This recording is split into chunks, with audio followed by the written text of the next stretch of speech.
Nick here from Mofo RC. Today I'm going to unpackage this cheap little transmission from Amazon. Made in China, obviously. Just gonna see if it's any good or not. It's kind of a neat little transmission. It has a front reversed or rear reversed, depending on how you mount the transmission output. So in theory, you could have one axle spinning a different direction than the other and give you a little bit of a torque twist reduction. So we'll see if it is any good or not, and if it's worthwhile, or if the gears look like they're junk, or just kind of go from there. I'm going to start by just pulling off the little front spur gear cover here. You know what? Let me get some power tools. Initial impression is it looks pretty good.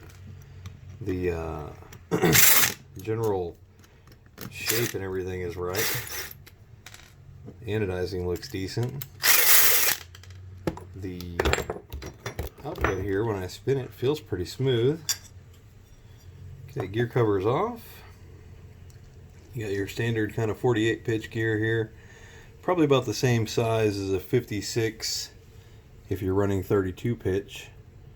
Probably about the same size, which will give you about the same ratio as like a normal 56T spur gear would give you. It's got a slipper clutch built onto it.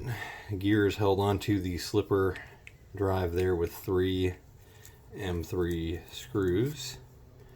Standard little spring there and lock nut. A little bit of movement, that's not anything out of the ordinary though. Slipper disc is one of the kind of normal ones you see on these Chinese transmissions. There are hardened steel, the actual gear itself.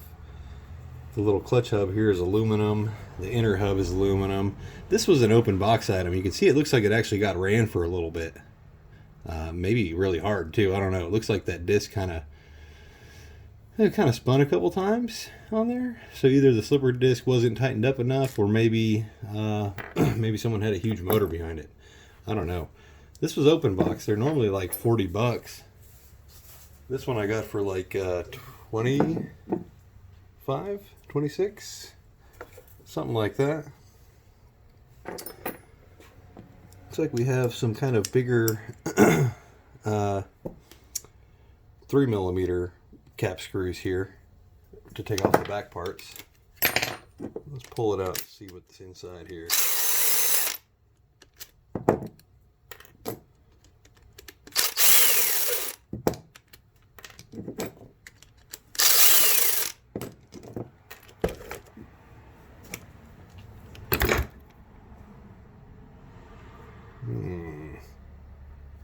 Somehow that comes off of there, I would assume. I don't know. Let's pull this off first.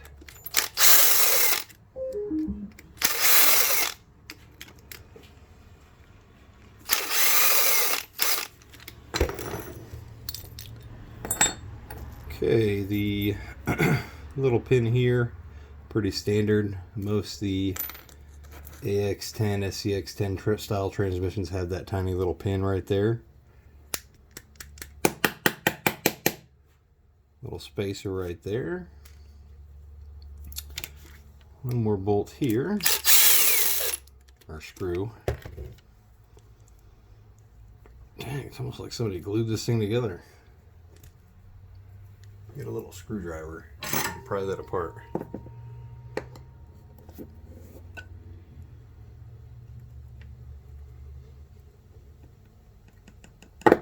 There we go.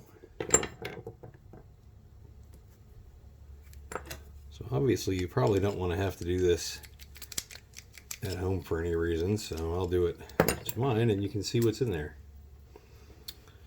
A couple bearings, look like 5 by 10 probably by 5. And they are pretty well stuck on those shafts. Let's see if we can get the case apart. And those do look like the kind of standard, kind of standard outdrive, or not outdrive, the input gears. They kind of look like about the same thing as those. I bet they probably are. Yeah, they probably are. So standard input gears, those are hardened steel as well. And inside here we have, oh, look at there. Interesting. So normal hardened gears in here as well. The Chinese steel hardened gears, I don't know. I've never had any issues with these gears.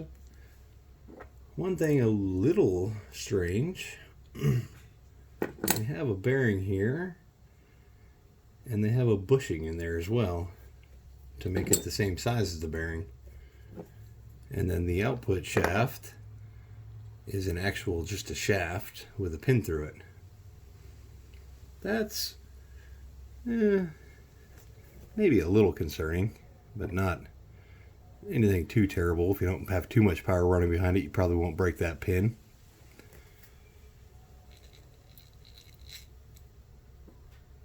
So that's pretty much it. I'd imagine that the same thing probably behind this gear, even though I'm not going to be able to get it out because these bearings are all pressed on there. Probably the same thing. It's probably a standard size shaft with that bushing in there and a regular size bearing. I think those are 8 by 16 by 5, I think. And this one's probably standard to the 5 by 10 by 5. I believe that one is too. Looks like standard. The little idler gear looks like it's a standard size idler gear.